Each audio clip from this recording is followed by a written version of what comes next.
کر رہا تھا ڈاکٹر اس حوالے سے دیکھے گا کہ یار یہ ہے اور کھانا ایکچولی کھانا چاہیے کہ نہیں کھانا چاہیے وغیرہ وغیرہ. اسلام ہمیں کچھ اور ہی دنیا میں لے کے جا رہا ہے. اسلام کہتا ہے جب کھانا سامنے آئے نا تو بسم اللہ الرحمن الرحیم, اس اللہ کے نام سے جو بڑا مہربان اور نہایت رحم کرنے والا. اللہ کو یاد کرو جس نے تمہیں یہ ٹھیک ہے, یہ بات کی تحقیق ہے شوگر اوپر جائے گی کہ نیچے جائے گی, تم یہ افورڈ کر سکتے ہو کہ نہیں کر سکتے, تمہاری صحت اس سے اچھی ہوگی خراب ہوگی, یہ ٹھیک ہے. یہ اگلے مرحلے میں پہلے کیا کس کا نام لینا ہے؟ اس اللہ کے نام سے جو بڑا مہربان اور نہایت رحم. اس روٹی کو دیکھ کر ڈاکٹر کو بعد میں یاد کرو, اللہ کو پہلے یاد کرو. یہ کتنے پروسیس سے گزر کے آئی ہے تمہارے سامنے چنگیری میں جو دسترخوان پہ جو رکھی ہوئی ہے. تمہارے رب نے آسمان سے بارشیں برسائیں, پھر زمین کے سینے کو پھاڑا اس نے, پھر اس سے نباتات پیدا کیے, پھر اس سے جانوروں کے لیے چارہ پیدا کیا اس نے. وہ کوئی گوشت رکھا ہوتا ہے ہمارے سامنے, کہیں آئل رکھا ہوا ہے, کہیں دیسی گھی رکھا ہوا ہے, کہیں مکھن رکھا ہوا ہے.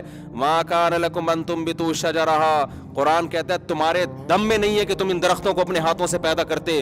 سارے کے سارے کام میں نے کیے. اگر میں آسمان سے بارش روک لوں اور زمین کے سینے کو پھاڑ کر تناور درخت پیدا کرنا چھوڑ دوں تو تمہارے ڈاکٹروں کی کولیسٹرول اوپر یہ نیچے کی تحقیق جو ہے نا, یہ اپنے ساتھ قبر میں لے کے دفن ہو جائیں گے. یہ سب کے سب زیرو پہ آ جائیں گے, زیرو پہ آ کے کھڑے ہو جائیں گے. یہ ساری تحقیقات کی ایسی کی تیسی ہو جائے گی. تمہاری جو آج بڑے فنٹر بنے پھر رہے ہو کہ نئی ریسرچ آئی ہے, وہاں سے اس ریسرچ میں گوروں کی یہ ریسرچ ہے, کیلا کھانے سے آپ کا کارب اتنا اوپر جائے گا اور آپ کو پتہ نہیں پوٹاشیم ملے گا کہ میگنیشیم ملے گا. جو خدا کیلے پیدا کر رہے ہیں نا, پہلے کس کا حق ہے اس کے بارے میں ریسرچ کرو. کیلے پہ رپورٹیں بعد میں پڑھو بیٹھ کے. بادام کھانے, اتنے بادام صبح نہار میں کھانے چاہیے, اتنے نہیں کھانے چاہیے, پھر بادام کیسے کھانے چاہیے, چھیل کے کھائیں یا بغیر چھیلے کھائیں. ٹھیک ہے بھائی, سب سے پہلے تو جس خدا نے یہ بادام کو پیدا, اس میں تیل کتنا نکلتا ہے جب آپ رگڑو اس کو, زمین کو کھود کے دیکھو تو تیل, بتاؤ تیل نکالنا آسان ہے زمین سے؟ امریکہ کی کمپنی آتی ہے تیل نکالنے کے لیے, ہزاروں فٹ کھودتی ہیں جا کے بڑے بڑے سائیں, پھر جا کے تیل نکلتا ہے.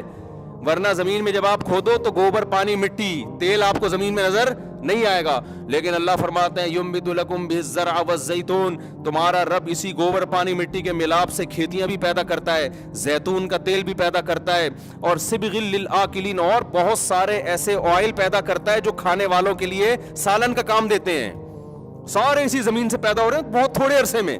چیزوں کو, ماہیتوں کو چینج کرتا ہے اللہ تعالیٰ. مٹی, گوبر اور پانی کے ملاپ سے کیا کیا نئی نئی قسم کی چیزیں پیدا ہو رہی ہیں, اور رگڑنے سے کیسا تیل نکلتا ہے ان کے اندر سے. کہاں سے آ رہا بھائی یہ؟ تو اس خدا کا بھی حق ہے کہ اس کو پوچھا جائے. تو آپ کو پیغمبر جو ہے نا, جو اللہ کے سفیر ہیں, ان کی ذمہ داری یہ نہیں ہے کہ وہ یہ بتائیں کہ یہ لو کارب ڈائٹ کھاؤ یا فل کارب ڈائٹ کھاؤ. ان کی ذمہ داری ہے جو بھی کھاؤ پہلے کیا ہے, بسم اللہ الرحمن الرحیم, اس اللہ کے نام سے جو بڑا مہربان ہے, چھوٹا مہربان نہیں ہے. بڑا کا مطلب سب کو کھلا رہا ہے, اور رحیم بہت زیادہ مہربان, کھلا بھی بہت رہا ہے وہ. رحمان اور رحیم کا فرق پتہ ہے نا کیا ہے؟ رحمان سب پہ رحمت, ساری مخلوق کو دے رہا ہے وہ, اور رحیم کا مطلب دے بھی تھوڑا نہیں رہا, بہت زیادہ دے رہا ہے, اتنا کرم کر رہا ہے ہمارے اوپر. آج ڈاکٹروں کی زندگی سے خدا نکل گیا. اور پھر کھانے کے بعد کیا ہے؟ کھانے کے بعد پھر فوراً ڈاکٹر کیا کہتے ہیں, اب ذرا چیک کرو کہ کتنی شوگر پہنچی ہے اس کی, وہی وزن بڑھ رہا ہے کہ نہیں بڑھ رہا. اللہ میاں نے کیا کہا کھانا کھانے کے بعد؟ کیا کہو؟ الحمدللہ الذی, تمام تعریفیں اس اللہ کے لیے ہیں, اطعمنا, جس نے ہمیں کھلایا. اگر وہ نہ کھلاتا تو ہم, کوئی ڈاکٹر نہ خود کھا سکتا تھا نہ کھلا سکتا. جتنی یہ سارے رزق بھی اللہ نے پیدا کیا, اور جو آج ہم کھانا کھا کے چبا رہے ہیں نا, یہ دانت بھی کس نے پیدا کیے؟ آپ جو ڈینٹسٹ ہے نا, وہ آپ کو بتائے گا کہ ان دانتوں کی ایج لمبی کیسے ہو سکتی ہے, یہ گرنے سے آپ کیسے بچا سکتے ہیں, ان کو کیسے صاف کیا جا سکتا ہے, اور ان میں کیلشیم کی کمی کیسے پوری کی جا سکتی, ساری رپورٹیں پیش کرے گا. ان سب رپورٹوں میں سب گھس کے نا یوٹیوب پہ سرچ کر رہے ہوتے ہیں یار دانتوں کے بارے میں. لیکن ہمارا رب بتا رہا ہے کہ یہ جو تم نے نوالا کھا کے چبایا ہے نا, یہ دانت پہلے سے کس نے فٹ کر کے بھیجے یہاں پہ؟ یہ نظام کس نے بنایا؟ تو اللہ نے بنایا ہے. تو جس اللہ نے بنایا ہے اس کو بھول گئے, اور ڈینٹسٹ کو آپ نے یاد رکھا ہوا ہے کہ ڈینٹسٹ کے کیا مشورے ہیں کہ جی کھانا کھانے سے پہلے خلال کرنا ہے یا کھانا کھانے کے بعد خلال کرنا. دانت کھانا کھانے سے پہلے صاف کرنے یا کھانا کھانے کے بعد صاف کرنے.